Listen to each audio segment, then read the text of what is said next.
War બુલેટિનની શરૂઆત કરીએ મહત્વપૂર્ણ સમાચારથી બુલેટિનની શરૂઆત કરીએ તો નડિયાદ ખેડામાં માફ કરશો એક પેપર મિલમાં આગ લાગવાનો બનાવ બન્યો છે અને આગ લાગતા અફરાતફરીનો માહોલ અહીંયા સર્જાઈ જવા પામ્યો છે। કોઈ કારણસર આગ લાગતા અહીંયા ફાયર બ્રિગેડની ગાડીઓ આવી તો પહોંચી હતી। આગને કાબૂમાં લેવા માટેના પ્રયત્નો હાથ ધરવામાં આવ્યા છે, પરંતુ આગ કયા કારણસર લાગી તે જાણી નથી શકાયું। હાલ એ તપાસ કરવામાં આવી રહી છે, પરંતુ આગ બુઝાવવાની કામગીરી અત્યારે કરવામાં આવી રહી છે। કરુણેશ પંચમવેદી પાસેથી આ અંગે વધુ વિગતો મેળવીએ। જી કરુણેશ। જે અંકિત આ સમગ્ર ઘટના છે એ નડિયાદ મહેમદાવાદ રોડ પર આવેલા વર્તુલા ગામ ખાતે એક પેપર ફેક્ટરી આવેલી છે। આ પેપર મિલની અંદર આગ લાગી હતી। કોઈ અગમ્ય કારણોસર આ આગ લાગી હતી અને આગે જોતજોતામાં ખૂબ જ વિકરાળ સ્વરૂપ ધારણ કરી લીધું હતું। શ્રી નારાયણ પેપર મિલ ઇન્ડસ્ટ્રીમાં આ આગ લાગતાની સાથે જ અફરાતફરીનો માહોલ પણ સર્જાઈ ગયો હતો। તુરંત જ નડિયાદથી ફાયરની જે બે ટીમો છે તે આગ બુઝાવવા માટે ઘટના સ્થળ પર પહોંચી ગઈ હતી અને તુરંત કામગીરી શરૂ કરવામાં આવી હતી। સતત પાણીનો મારો ચલાવવામાં આવી રહ્યો છે, ત્યારે કરોડો રૂપિયાનો મુદ્દામાલ જે છે તે હાલ આગની ચપેટમાં આવી ગયો હોવાની આશંકા છે। હજુ પણ ફાયર બ્રિગેડ દ્વારા આ આગ પર કાબુ મેળવવાનો પ્રયત્ન હાલ ચાલી રહ્યો છે। અંકિત, વાત ગોંડલની કરીએ તો ગોંડલમાં ભાઈ પાટીદાર યુવકને મારવાનો જે કેસ સામે આવ્યો હતો તેમાં આજે ક્ષત્રિય સમાજ અને પાટીદાર સમાજ વચ્ચે એક બેઠક મળી હતી અને આ સમગ્ર મામલાને લઈને સમાધાન થઈ ગયું હોવાની માહિતી સામે આવી રહી છે। એ જ મામલો કે જેમાં પાટીદાર આગેવાનો આક્રમક થઈ ગયા હતા અને એવું કહેવામાં આવી રહ્યું હતું કે જે ક્ષત્રિય આરોપીઓ છે અથવા તો જે પણ કોઈ આરોપીઓ છે જેમણે પાટીદાર યુવકને માર્યો છે, સગીરને માર્યો છે, તેનું પણ સરઘસ કાઢવામાં આવે। વરુણ પટેલ તો એવું કહી રહ્યા હતા કે પટેલ વોટ પણ આપે, નોટ પણ આપે અને પછી માર પણ ખાય, પરંતુ આ સમગ્ર મામલામાં હવે મુદ્દો એ આવ્યો છે કે એક બેઠક મળી હતી અને ગોંડલનું નામ બદનામ ન થાય તે મામલે પાટીદાર અને ક્ષત્રિયો વચ્ચે બેઠકમાં આ સમગ્ર મામલે સમાધાન થઈ ગયું હોવાનું સામે આવી રહ્યું છે। સમગ્ર સૌરાષ્ટ્રને બહાર બેઠેલા લોકો જે રીતે ગોંડલને અલગ નજરથી જોવે છે, જે લોકો ગોંડલને મિર્ઝાપુર તરીકે સંબોધે છે, એવા આવારા તત્વોને એવા ટપોરીઓને અહીંથી ગોંડલના 18 વર્ષના લોકો તરફથી ને ગોંડલના યુવાન તરીકે એવા ટપોરીનો હું જવાબ આપું છું કે ભાઈ ગોંડલ ગોકુળિયું ગોંડલ છે સર, ભગવતસિંહનું ગોંડલ છે અને ગોંડલની અંદર તમામ સમાજના લોકો 18 વર્ષના લોકો એક થઈ અને રહે છે। ભવિષ્યમાં પણ ગોંડલની અંદર કોઈ પણ જાતના જ્ઞાતિ જાતિના વાળાઓ છે નહીં। ગોંડલ ટીમ ગોંડલ તરીકે ભૂતકાળમાં કામ કર્યું છે, ભવિષ્યની અંદર પણ ગોંડલના પટેલ સમાજના વડીલો, ક્ષત્રિય સમાજના વડીલો, 18 વર્ષના લોકો સાથે રહીને મજબૂતાઈથી ગોંડલની અંદર રહેવાના છે। એની આવી બધી વાતમાં નહીં પડતા મને લાગે છે કે ગોંડલની જે રીતે પ્રગતિ છે, ગોંડલ જે રીતે સુખાકારીથી જીવે છે, ગોંડલની અંદર ધંધા ઉદ્યોગ, મને લાગે છે કે રાજકોટ અને ગોંડલ વચ્ચે કોઈ જગ્યા ખાલી નથી। મને એવું દેખાય છે કે આ શાંતિનું પરિણામ છે, અહીં સલામતીનું પરિણામ છે। આ બધા ભેગા મળીને આજે આ મળ્યા છે, આમાં કોઈ ક્ષત્રિય અને પાટીદાર બે જ નથી, લગભગ સમાજ માનો કે 18 આલામાની અંદર છે, બધાએ પોઝિટિવ આ વાતની દિશા લીધી છે, બધાએ બંને પક્ષને સમજાવ્યા છે, બંને પક્ષે પણ આ વાતને સાચી રીતે સ્વીકારી છે। પહેલાં તો એ કહી દઉં કે મારે કોઈ જ્ઞાતિ જાતિ એને ઝઘડો હતો, પહેલાં પણ નહોતો અને અત્યારે પણ નથી અને આગળય નહીં રહીએ, અને એ કોઈ રાખવાનું નથી। બીજું કે જે જયરાજ બાપુનો પરિવાર અને અમારા પરિવારના જે આગેવાનો જે થકી સુખદ સમાધાન થયું છે કે ગોંડલ જેવી શાંતિ ક્યાંય નથી। અહીંયા તમામ સમાજ ઉપસ્થિત એમને પૂછજો, જાણતા કે અજાણતા નાનું મોટું કોઈ ચમકલું થઈ ગયું હોય, બાકી ભૂલ સમજાણી છે કે ભાઈ આપણે ખરેખર આ ગેરમાર્ગે છીએ, પણ આવી પ્રવૃત્તિ ગુજરાતમાં બહાર બેઠા જે લોકો હામાવાળા છે, માનો ને કોંગ્રેસવાળા છે, ગોંડલમાં વાત કરીએ તો કોંગ્રેસમાં કોણ છે મને ગણાવો તે કોઈ, પણ છતાં એને એક ઓફિસની અંદર 4 દિવાલોની વચ્ચે બેઠા આવી જ પ્રવૃત્તિ કરવી છે। બોલો તમારું શું કહેવું, બોલો તમારું શું કહેવું, તમારે શું કહેવું, પ્રણામ કહે છે, કોઈને કાંઈ કહેવું નથી, એમને શાંતિથી રહેવા દો ને રહીશી। તો સગીરના પિતા હાલ તો કહી રહ્યા છે કે ભાઈ અમને કોઈ તકલીફ નથી, ગોંડલમાં સૌ સાથે મળીને રહેવાના છે, પરંતુ પાટીદાર અગ્રણીઓ જ્યારે આ મામલે આક્રમક થયા હતા ત્યારે સગીરના પિતા આ નિવેદન નહોતા આપી રહ્યા। પરંતુ હાલના સમયે જે આ બેઠક મળી તેમાં ઉત્તરાધિકારી કોણ હશે તેના પર જે સવાલ હતો તેમાં સ્પષ્ટતા કરવામાં આવી છે। રાજકોટ ભાજપના જે પ્રમુખ છે, જિલ્લા પ્રમુખ, તેમણે કહી દીધું છે કે ભાઈ રાજકોટ અને ગોંડલ માટે કોઈએ પણ લાળ ટપકાવવાની જરૂર નથી, કારણ કે ગણેશ ગોંડલ જે છે તે જ અહીંયાના ધારાસભ્ય બનવાના છે. કોઈએ પણ લાડ ટપકાવવાની જરૂર નથી. ગોંડલની છબી ખૂબ જ ખરડાય એવા ખૂબ બધે મીડિયામાં લોકો જેને મોઢામાંથી લાળ ટપકતી હોય, જેને ગોંડલની ઊંડે ઊંડેથી સીટ દેખાતી હોય, એને બહુ દૂર દૂરથી અહીંયા કીધું છે, એલા ભાઈ સમગ્ર સૌરાષ્ટ્ર વિકસિત કોઈ સિટી હોય ને તો એનું નામ ગોંડલ છે. અને વિકસિત સિટી કેમ કહી શકાય? તો સમગ્ર સેન્ટરમાંથી ગોંડલ જેવા નાના સેન્ટરમાં જમીનના છેલ્લા સોદા થયા હોય ને 6,85,00,000નો વીઘો, તો એનું મૂળ ગોંડલ છે ને એના મૂળમાં જયરાજસિંહ જાડેજાનો પરિવાર. એટલે જેને હું આ વાત એટલા માટે કરું છું કે પટેલ તરીકે જ્યારે બનાવ બન્યો ત્યારે મને બહારથી ફોન ચાલુ થયા કે વિધાનસભામાં તમારો મોકો છે, તમે આમાં કૂદી પડજો. એલા ભાઈ કૂદી નથી પડવું, અહીંયા અમે બધા પરિવારની જેમ રહી છે. તો વિસાવદર બેઠક કે જેના માટે પેટા ચૂંટણીનો માર્ગ હવે મોકળો થઈ ગયો છે અને તેવામાં આમ આદમી પાર્ટીએ પોતાના ઉમેદવાર અહીં જાહેર કરી દીધા. તારીખ તો હજી જાહેર નથી થઈ, પરંતુ ગોપાલ ઇટાલિયા આ બેઠક પરથી ચૂંટણી લડશે તે નક્કી થઈ ચૂક્યું છે અને આમ આદમી પાર્ટી મક્કમ છે અને આશાવાદ સેવી રહી છે કે ગોપાલ ઇટાલિયા જ આ બેઠક પરથી જીત મેળવશે. આમ આદમી પાર્ટીએ એમના નીડર બાહોશ અને ખેડૂતોનો અવાજ બની શકે, એક હરેક વ્યક્તિનો અવાજ બની શકે એવા અને વિસાવદરની જનતા જેવો પસંદ કરે છે એવા ઉમેદવાર અને વિસાવદરની જનતાને જે વ્યક્તિની જરૂર છે, જેવા વ્યક્તિની જરૂર છે એવા વ્યક્તિ તરીકે ગોપાલ ઇટાલિયાને આમ આદમી પાર્ટીએ આવનારી પેટા ચૂંટણીમાં ઉમેદવાર તરીકે જાહેર કર્યા છે. આમ આદમી પાર્ટી દ્વારા પોતાના ઉમેદવારની જાહેરાત કરવામાં આવેલ છે, પરંતુ હાલ તો ચૂંટણી પંચ દ્વારા ચૂંટણીનું કોઈ પણ પ્રકારનું શેડ્યુલ જાહેર કરેલ નથી, ચૂંટણીની કોઈ તારીખો જાહેર કરેલ નથી, છતાં પણ એમણે પોતાના ઉમેદવારની જાહેરાત કરેલ છે. અમારા વિસ્તારમાં આમ આદમી પાર્ટીનું વજૂદ માત્ર ને માત્ર અમારા કારણે હતું. અમુક ચૂંટણી લડ્યા અને જનતાએ અમારામાં વિશ્વાસ મૂક્યો હતો, કેમ કે અમારી 25 વર્ષની આપણા વિસ્તારમાં વિસાવદર વિધાનસભા વિસ્તારમાં અમારી સેવાઓ હતી. ખેડૂતોના પ્રશ્ને, જનતાના પ્રશ્ને અસંખ્ય વાર અમે આંદોલનો કરી અને સંઘર્ષ કરી અને અમે જનતાના દિલમાં જગ્યા બનાવેલ હતી, જેથી કરીને અમારો વિજય થયો હતો. પણ અમારા વિસ્તારમાં હાલ તો આમ આદમી પાર્ટીનું કોઈ વજૂદ નથી. વિજ્ઞાન જાથા તો તેનું કામ કરે છે, પરંતુ લોકોએ પણ આ સમગ્ર મામલે જાગૃત થવાની જરૂર છે. શ્રદ્ધા અંધશ્રદ્ધામાં એક પાતળી ભેદ રેખા હોય છે, જેને સમજવાની લોકોએ પણ જરૂર જણાઈ રહી છે. સમાચાર તરફ આગળ વાત કરીએ. સંભલની જામા મસ્જિદ વિવાદનું પર્યાય બની ગઈ છે ને તેવામાં વધુ એક વિવાદ આ મસ્જિદ સાથે જોડાયો છે, કારણ કે સંભલ જામા મસ્જિદ કમિટીના જે વડા છે તેમની પોલીસે ધરપકડ કરી લીધી છે અને કારણ એ છે કે ઓનલાઈન તેમના દ્વારા દાન માંગવામાં આવી રહ્યું હતું અને તેના જ મામલે પોલીસે આ કાર્યવાહી કરી છે. वो मिलने आया हूँ अभी. वो कल जो है वो वहाँ पर न्यायिक आयोग में इनकी गवाही होनी है, इस वजह से जो है पुलिस ने जानबूझकर जो है जेल भेज रही है. अभी उनसे कोई बात नहीं हुई है, लेकिन मुझे जो पता चला कि उन्हें गिरफ्तार कर रहे हैं, करने तो कोई बात नहीं है. वो जो हैं कल जो है न्यायिक आयोग से समन आया है और उन्हें न्याय आयोग में जाना था, बयान देने थे. उसे रोकने के लिए पुलिस ने ये जो है असंवैधानिक कार्रवाई की. તરફ રાજ્યમાં જે કોઈ પણ હાઈવે હોય છે તેમાં નક્કી અંતર હોય છે કે ત્યારે જ તમે ટોલ ટેક્સ વસૂલી શકો, પરંતુ ગીર સોમનાથમાં 40 કિલોમીટરની અંદર જ 2 ટોલ ટેક્સ બનાવી દેવામાં આવતા સામાજિક અગ્રણી દ્વારા આ મામલે હાઈકોર્ટમાં PIL કરવામાં આવી છે અને કહેવામાં આવ્યું છે કે માત્ર 40 કિલોમીટરનું અંતર છે અને તેમાં પણ 2 ટોલ ટેક્સ લગાવી દેવામાં આવે છે. વર્ષ 2016થી જે કામ ચાલુ છે તે હજુ પણ પૂરું નથી થયું તેવું અરજદાર દ્વારા તેમાં અપીલ કરવામાં આવી છે, અરજ કરવામાં આવી છે અને માહિતી આપવામાં આવી છે.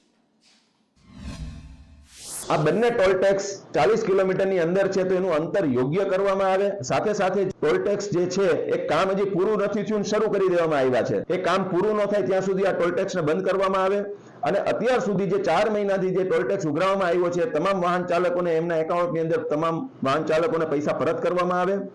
સાથે સાથે નેશનલ હાઈવે ઓથોરિટીની એક એપ્લિકેશન છે રાજમાર્ગ યાત્રા એપ્લિકેશન, આની અંદર પણ આ બંને ટોલ ટેક્સનો ક્યાંય ઉલ્લેખ નથી. અને જો માંગરોળ કે કેશોદથી કોઈ પ્રવાસીઓ, કોઈ વાહન ચાલકો જો આવે છે તો એમને પેલા દારી ટોલ ટેક્સ ચૂકવવાનો, ત્યાંથી 24 કિલોમીટર ચાલે એટલે સુંદરપરા આવી જાય અને સુંદરપરાથી પાછું 40 કિલોમીટર ચાલે એટલે વેળવા આવી જાય. એટલે ટૂંકા અંતરની અંદર પણ લોકોને 3 વાર 2 વાર ટોલ ટેક્સ ચૂકવવા પડે છે. તો હાઈકોર્ટમાં આ મામલે પીઆઈએલ તો કરવામાં આવી છે. જોવાનું રહ્યું કે આ સમગ્ર મામલે શું કાર્યવાહી થાય છે, શું જનતાને આ 40 કિલોમીટરમાં જે 2 ટોલ ટેક્સ નાખી દેવામાં આવ્યા છે તેનાથી કોઈ રાહત મળે છે કે નહીં. સમાચારો તરફ આગળ વાત કરીએ તો મહીસાગરના લુણાવાડામાં જંગલમાં આગ લાગવાનો બનાવ બન્યો છે. લગભગ 2 કલાકથી આગ જે છે તે લાગેલી છે અને આગ પર કાબુ મેળવવાના સતત પ્રયત્નો જે છે તે કરવામાં આવી રહ્યા છે. લુણાવાડામાં કયા કારણસર આગ લાગી તેને લઈને હજી તપાસ છે. કૌશિક જોશી પાસેથી આગે વધુ વિગતો મેળવીએ. જી કૌશિક.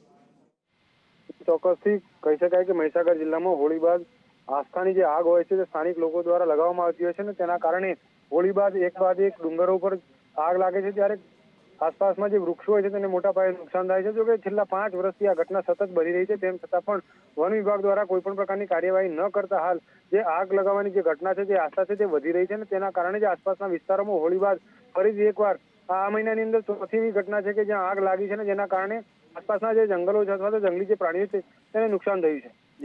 જી કૌશિક, આભાર સમગ્ર માહિતી આપવા માટે. સમાચારો તરફ આગળ વાત કરીએ. સ્વામિનારાયણ સંપ્રદાયનું એ પુસ્તક કે જેના લીધે છેલ્લા કેટલાક દિવસોથી વિવાદ વકર્યો છે તે મામલે હવે શંકરાચાર્ય સદાનંદ સરસ્વતીએ પણ પોતાની પ્રતિક્રિયા આપી છે. આમ તો અલગ અલગ જે સાધુ સંતો છે તે પોતાની પ્રતિક્રિયા આપી ચૂક્યા છે, સ્વામિનારાયણ સંપ્રદાય પર પોતાનો રોષ પ્રકટ કરી ચૂક્યા છે, પરંતુ આ મામલે હવે શંકરાચાર્ય સદાનંદ સરસ્વતીએ પણ પોતાની પ્રતિક્રિયા આપી છે. તેમણે કહ્યું કે ટિપ્પણી જે લખવામાં આવી છે તે અતિ દુર્ભાગ્યપૂર્ણ છે. સનાતનના પરમાત્મા છે ભગવાન શ્રી કૃષ્ણ, અને તેવામાં દશાવતારમાં સ્વામિનારાયણનું ક્યાંય પણ નામ આવતું નથી અને આ જે ટિપ્પણી લખવામાં આવી છે તે ખૂબ જ દુર્ભાગ્યપૂર્ણ છે. यह वक्तव्य बहुत ही दुर्भाग्यपूर्ण है. जिन्होंने भी यह लिखा है और कहा है वो अल्पज्ञ हैं. भगवान की व्यापकता का उन्हें ध्यान नहीं है. अगर वो वड़ताल में हैं तो द्वारका में नहीं होंगे, ये उन्होंने कैसे मान लिया. भगवान श्री कृष्ण विष्णु भगवान के अवतार हैं जो आदि अनादि हैं. भगवान श्री कृष्ण को ही 5500 वर्ष व्यतीत हो चुके हैं. स्वामी नारायण संप्रदाय वालों को मात्र 200-250 वर्ष हुए हैं.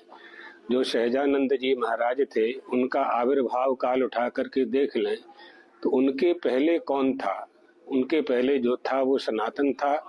सनातन के परमात्मा भगवान श्री कृष्ण थे. इन 24 अवतारों में, दशावतारों में कहीं भी स्वामी नारायण महाराज का नाम नहीं आता है, सहजानंद महाराज का नाम नहीं आता है. आप लोग उनकी आराधना गुरु भाव से करें, महापुरुष के रूप में करें. आपने हजारों मंदिर, सैकड़ों मंदिर स्वामी नारायण संप्रदाय के तैयार किए हैं. हम लोगों ने कब मना किया है आपको. किसी भी धर्म, किसी भी संप्रदाय, किसी भी पंथ, किसी भी पथ को ऊपर उठाने के लिए यदि आप किसी की निंदा करेंगे, धर्म यो बाधते धर्मा नच धर्मा कुधर्म का, जो वह धर्म नहीं, वह धर्म नहीं है, वह संप्रदाय नहीं है जो दूसरों की निंदा करे. દિલ્હી હાઈકોર્ટના જજ યશવંત વર્મા જે છેલ્લા કેટલાક દિવસોથી ચર્ચાનો મુદ્દો બન્યા છે અને કારણ એ છે કે તેમના સરકારી આવાસમાંથી કરોડો રૂપિયાની રોકડ મળી આવી હતી. તેવામાં એક મામલો આગળ વધીને તેમના ઘરના આંગણામાંથી જ અર્ધ બળેલી હાલતમાં ચલણી નોટો મળી આવી છે. જિગ્નેશ પટેલ પાસેથી આ અંગે વધુ વિગતો મેળવીએ. જિગ્નેશ. અંકિત, જે વાત કરવામાં આવતી હતી કે અર્ધ બળેલી નોટો મળી આવી છે તેનો જ એક વિડીયો સુપ્રીમ કોર્ટની વેબસાઇટ પર સત્તાવાર રીતે પોસ્ટ કરવામાં આવ્યો છે અને તે વિડીયોની અંદર જે બળેલા હાલતમાં જે કોથળા મળી આવ્યા હતા તેમાંથી અર્ધ બળેલી નોટો મળી આવી છે. યશવંત વર્માના ઘરની અંદરનો આ વિડીયો હોવાનું સામે આવ્યું છે અને જેના અંદર જજ જે છે દિલ્હીના યશવંત વર્મા તેમને હાલ કોઈ પણ ન્યાયિક કાર્ય નહીં કરવાનો નિર્ણય લેવામાં આવ્યો છે, એટલે કે કોઈ ન્યાયિક કાર્ય તેમને સોંપવામાં નહીં આવે. તો બીજી તરફ વર્માએ પોતાના ઉપર તમામ જે આરોપો લાગ્યા છે તેને ફગાવી દીધા છે અને તેમનું કહેવું છે કે આવો કોઈ વિડીયો તેમના ઘર પાસેથી આવી કોઈ નોટો નથી મળી, તેવો વિડીયો કોઈ છે જ નહીં. અને બીજું કે જ્યાં આગ લાગી હતી તે રૂમની અંદર ફર્નિચર અને ગાદલા સહિતનો બિનજરૂરી સામાન હોવાનું તેઓ જણાવી રહ્યા છે અને સાથે જ આ વિડીયો એટલે કે જે નોટો મળી આવી છે ચલણી તે પણ પોતાની ન હોવાનું તેઓ જણાવ્યું છે. જો કે હવે આ મામલે જે અલગ અલગ જે 3 જજની કમિટી બનાવવામાં આવી છે તે કમિટી શું નિર્ણય ઉપર પહોંચે છે અને આ વિડીયો અંગે શું હકીકત સામે આવે છે તેના પર નજર રાખવી જરૂરી રહેશે. બિલકુલ નજર રાખવી જરૂરી રહેશે જ, કારણ કે સરકારી આવાસ હતું ને સરકારી આવાસમાં આટલી બધી રોકડ કેવી રીતે આવી તે એક સવાલ છે. હાલ તો કોલેજિયમ દ્વારા બદલી તો કરી દેવામાં આવી છે જજની, પરંતુ આ મામલામાં શું આગળ આવે છે, કાર્યવાહી થાય છે તે જોવાનું રહેશે. જે વરિષ્ઠ વકીલ છે આ સમગ્ર મામલાના, તેમનું શું કહેવું છે તે સાંભળીએ. जस्टिस यशवंत वर्मा, इनके घर में जो बहुत हार्ड कैश मिली है उसके बारे में इन हाउस ने आज अपने वेबसाइट पे जो पब्लिश किया है उससे लगता है, दोनों साइड पब्लिश किया है, उससे लगता है कि ये बहुत इन्वेस्टिगेशन का मामला है और मुझे लगता है कि सुप्रीम कोर्ट इसमें बड़ी कड़ी रोक अपनाएगा। सिर्फ ट्रांसफर, सस्पेंड या टर्मिनेशन ये तो नहीं चलता है, लेकिन इसके बारे में क्रिमिनल प्रोसिक्यूशन भी हो सकता है और हमारे पार्लियामेंट को ये तय करना होगा कि इस प्रकार अगर कोई न्यायाधीश जिसके बारे में, उनके बारे में इम्पीचमेंट प्रोसेस लाना क्या नहीं। સમાચાર તરફ આગળ વાત કરીએ તો ભાઈ કોઈ પણ સરકારી પરીક્ષા કે તેના પરિણામોમાં વિવાદ ન થાય તો જ નવાય અને જીપીએસસી વર્ગ 1 અને 2ના જે પરિણામો જાહેર થયા તેમાં પણ હવે વિવાદ સામે આવ્યો છે। કારણ એ છે કે જે પરિણામો આવ્યા તેમાં માર્ક્સ આપવામાં આવ્યા, મેન્સમાં સારા માર્ક્સ આવ્યા હતા પરંતુ ઇન્ટરવ્યુમાં ઓછા માર્ક આવ્યા અને તેવામાં અધિકારીની પસંદગીને લઈને ઉમેદવારોમાં હવે ભારે રોષ જોવા મળી રહ્યો છે।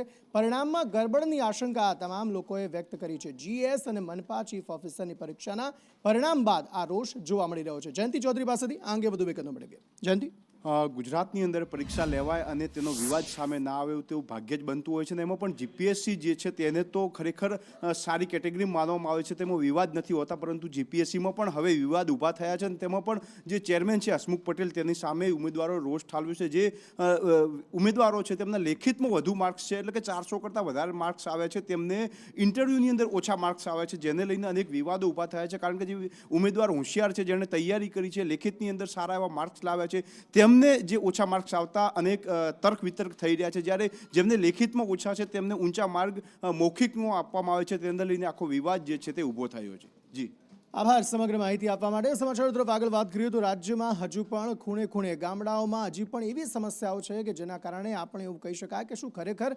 ગુજરાતમાં વિકાસ થયો છે। ગ્રામ્ય વિસ્તારમાં પાણીની સમસ્યા હજુ પણ યથાવત છે અને વાત સાબરકાંઠાની કે જ્યાં લોકો હજુ પણ 1-1, 2-2, 3-3 કિલોમીટર દૂર પાણીની ડોલ અને દેગડા લઈને પાણી ભરવા માટે જતા હોય છે અને પારાવાર મુશ્કેલીનો સામનો કરતા હોય છે। ત્યારે તમામ લોકોએ સંદેશ ન્યૂઝ સમક્ષ પોતાની વ્યથા વર્ણવી હતી અને કહ્યું હતું કે હજુ પણ જે માળખાકીય સુવિધાઓ મળવી જોઈએ ગ્રામવાસીઓને તે મળી નથી। પાણી મળતું નહીં અને પીવાનું, ઢોરોને પીવડાવવાનું, અમારે નાવા ધોવાનું, કોઈ બી પ્રકારનું પાણીની બહુ મુશ્કેલી છે।